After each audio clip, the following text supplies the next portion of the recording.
तू एकदा ठरव काय ते. तू नक्की काय करायचं ठरवलंयस? काय चाललंय तुझं हे? तरी मी तुला सांगितलं होतं सत्यजित, आता कुठलाही मूर्खपणा करू नकोस. असं काहीही वागू नकोस ज्याने परिस्थिती अजून बिघडेल. पण तू कुणाचं ऐकायचंच नाही असं ठरवलंयस ना, मग काय करणार? आता तोंड उघडून बोलशील का? नक्की काय ठरवून गेला होतास तिथे? का केलंस असं? मी माझ्या मुलीसाठी आणि बायकोसाठी काहीही करू शकतो. ओके, मग खड्ड्यात जा, कळलं? मग मी तुला शेवटचं सांगते सत्यजित, तुला जर मंजिरी परत हवी असेल, शुभ्रा परत हवी असेल, तर जरा डोकं जागेवर ठेवून वाग. असा मवालीपणा करून काहीच साध्य होणार नाहीये. तुला धीर धरायलाच हवा. कोणी दिलं? काय काय काय नाव काय म्हणाल? अच्छा,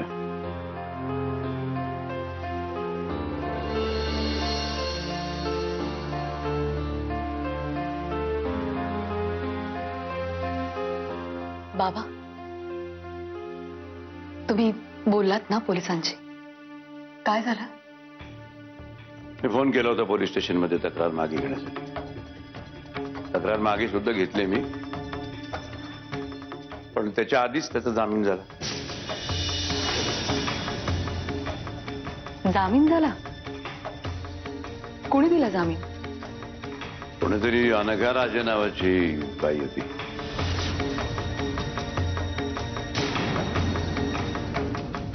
कोणी अनघा राजे?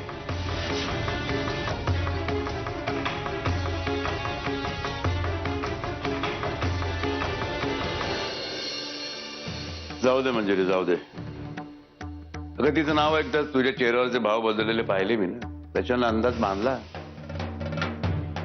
जाऊ दे, जाऊ दे. उगीच नाव घेण्याची तसदी घेऊ नकोस, सांगू नकोस, मला सांगू सुद्धा नकोस खरंच. कारण तुझ्या नवऱ्याचं एकूण चरित्र पाहता त्याच्याच अनेक गोप गोपिकांमधली असणारी, बरोबर ना? थांब, माझं बोलणं नाही संपलं अजून, थांब.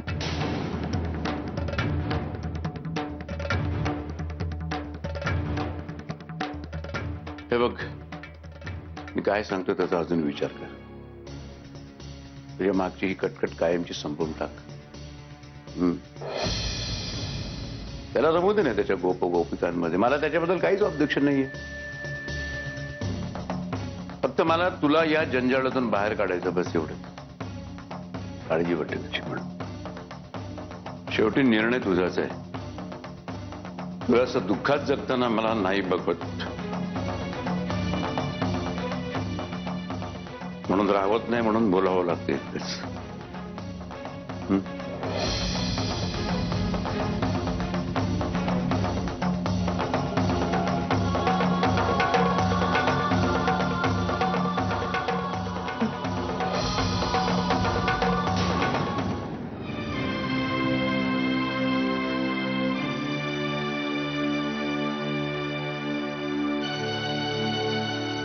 गप्पच बसणार आहेस का तू?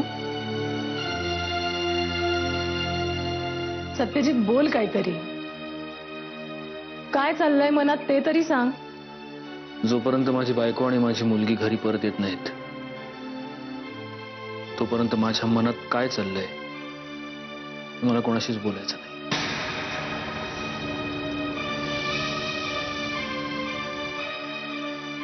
ठीक आहे, तू बोलू नकोस. मी काय सांगतेय ते ऐकशील. हे मग तुला मंजिरीला परत मिळवायचं असेल ना, तर तिला प्रेमाने जिंकावं लागेल. ती पुन्हा तुझ्या प्रेमात पडेल असं काहीतरी करावं लागेल. सत्यजित, तुझ्यातला माणूस तिला नव्याने कळणं गरजेचं आहे. हे बघ, तुझ्याकडून तिच्या प्रेमाचा, तिच्या विश्वासाचा खून झालाय. त्यामुळे तुला हा विश्वासच परत मिळवायचा आहे. आय नो हे खूप कठीण आहे. ते करताना तुला अपमान सहन करावा लागेल, लोकांची बोलणी ऐकायला लागतील, पण त्याला पर्याय नाही. गेले पुन्हा लाईट. कंटाळा आलाय सतत लाईट जाण्याचा मला. कुठे मेणबत्त्या? आत असतील. बघ. ए थांब थांब, तू नको जाऊ.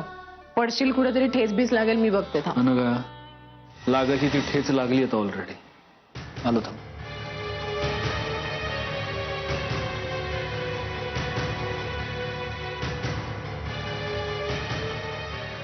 हो.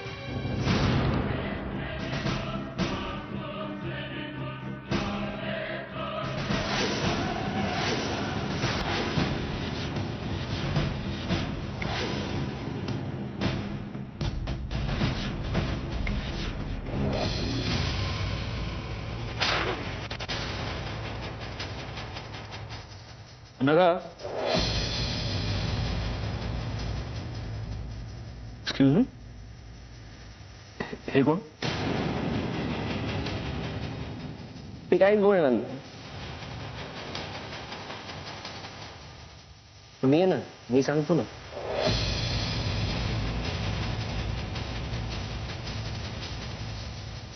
हॅलो, अजय खोपकर.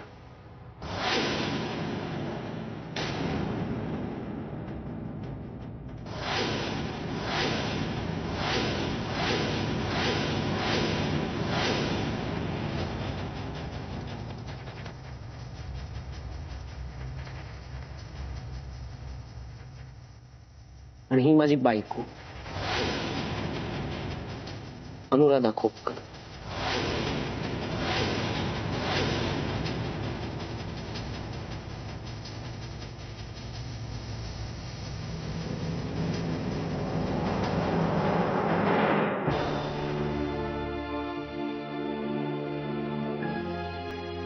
अगं आता झालाय ना जामीन.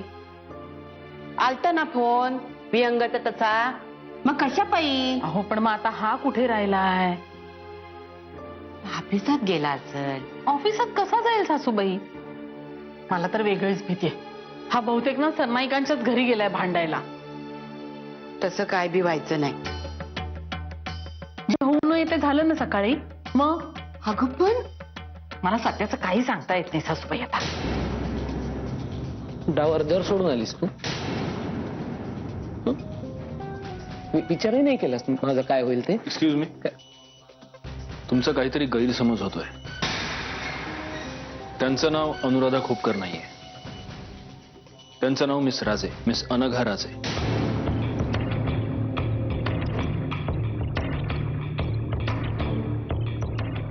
नावही बदललंस तू.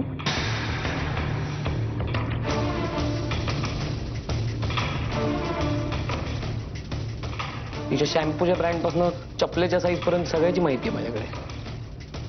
ती लिहिताना पेन कसं पकडते किंवा हा किंवा किंवा ती टेन्शन मध्ये आल्यानंतर तिच्या पायाच्या अंगठ्याने जमीन कशी उकरते बघायचं तू. बघ आता पण तेच करत असेल.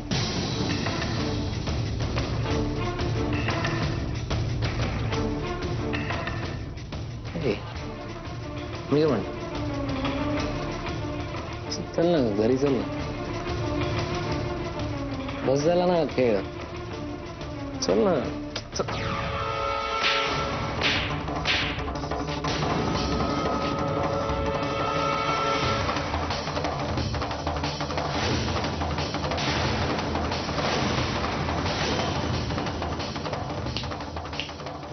हे सगळं बाहेर जाऊन करायचं.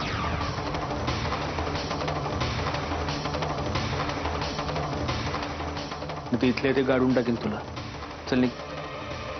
निघ.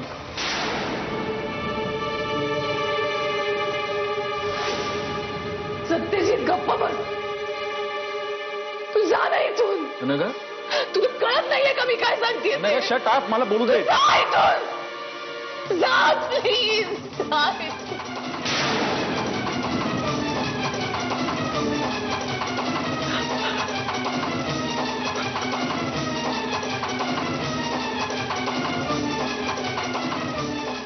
बहुत सियाराना लगता है.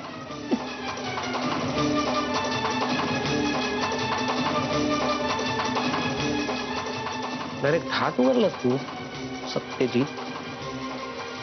हे काय सभ्यपणाचं लक्षण आहे? डोंट वरी, मी खूप सभ्य माणूस आहे.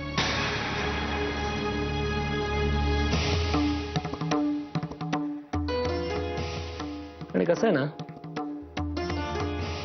बायको सोडून गेलेल्या नवऱ्याचं दुःख तुला नाही कळायचं.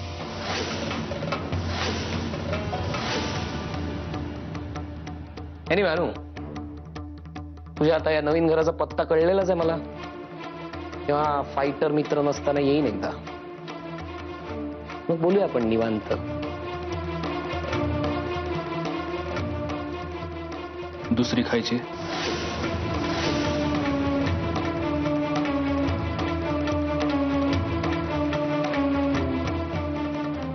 तुला लक्षात ठेवीन मी. पण नक्कीच असं काहीतरी करेन जेणेकरून तुम्ही मला लक्षात ठेवशील कायमच.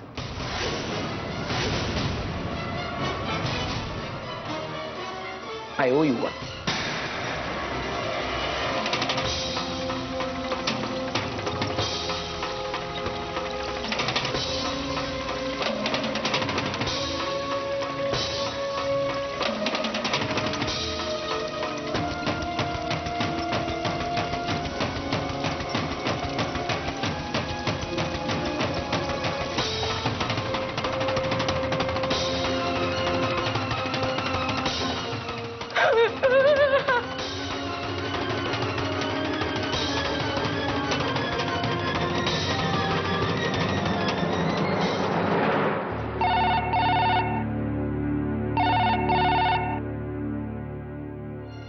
हॅलो, मंजिरी बोलते आहे. हा बोल. मिस्टर मुधोळकरांना फोन देता का जरा? मला बोलायचं होतं त्यांच्याशी. सत्यजित अजून घरी आला नाहीये.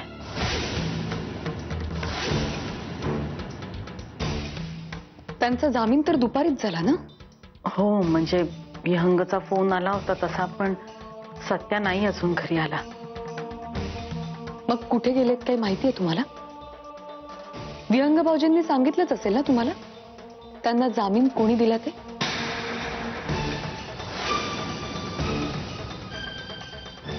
तुमच्या गप्पा राहण्यातच आलं सगळं. ठीक आहे.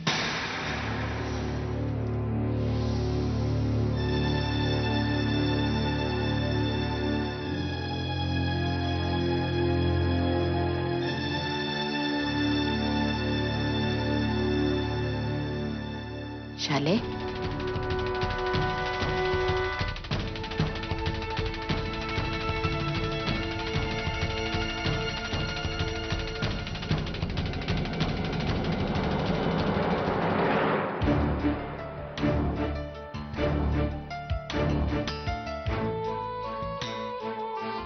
पाणी पी.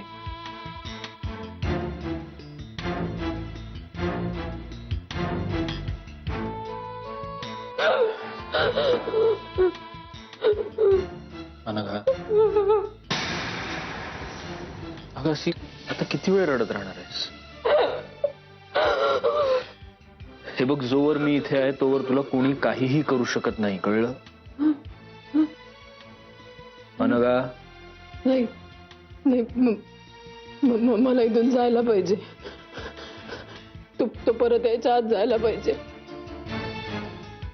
मला असं नाही सोडणार. मला त्याच्या बरोबर नाही जायचंय सत्यजित. मला नाही जायचंय. मी कुठेतरी लांब निघून जाते. तू दूर कुठेतरी, जिथे तो मला कधीच शोधू शकणार नाही. नाही तर मी जीवन देते. अनघा, अनघा, अनघा, अगं काय वेडेपणा चाललाय हा? हा वेडेपणा नाहीये. वेडेपणा तो आहे जो तू मगाशी केलास. काय? तू तू का हात उचललास त्याच्यावर? तू कुंची आहे खूप. तू पलटवार करणार. माझा ऐकशील ना? तू तू नको राहूस इथे. तू जा प्लीज. आणि ना आणि मलाही जाऊ दे. जाऊ दे प्लीज. मी जाते. हे घर सोडून, हे शहर सोडून. माझं ऐकणार आहेस का तू? नाही नाही, मी आता कोणाचंच काहीच ऐकणार नाहीये.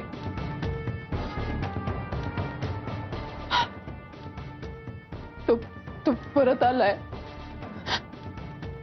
तो परत आलाय म्हणजे तो त्रास, त्या आठवणी, ती घुसवट, सगळं सगळं परत येणार. मला नाही राहायचंय इथे, नाही राहायचंय. एकदा पुन्हा मी त्याच्या तावडीत सापडले ना सत्यशील, तर जिवंतपणी मरणापेक्षा भयंकर अवस्था काय.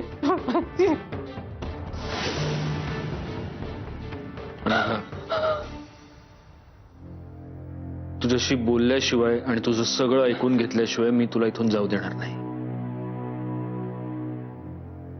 तुझ्या पूर्वायुष्याबद्दल तुला विचारलं होतं तेव्हा मला म्हणाली होतीस वेळ आली की सगळं सांगेन. आता ती वेळ आली.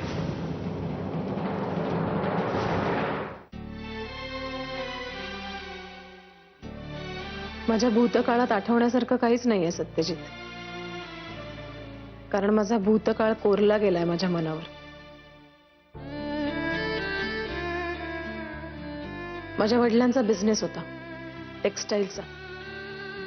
आई लहानपणीच गेली, त्यामुळे मग मी आणि पप्पाच. हुशार होते मी, डॉक्टर झाले. पप्पांनी क्लिनिक काढून दिलं प्रॅक्टिससाठी. मस्त चालली होती प्रॅक्टिस.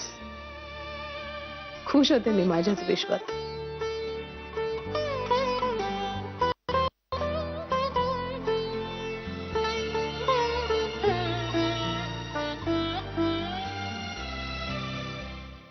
आणि मग अजयची एंट्री झाली.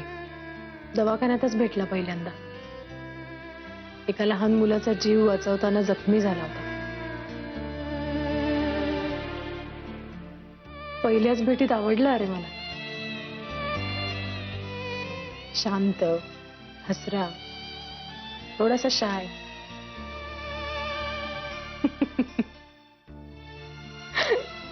असं तेव्हा वाटला होता. आता विचार केला की हसायला येतं माझं मलाच. मैत्री झाली, प्रेमात पडले, लग्न करायचं ठरवलं, केलंही.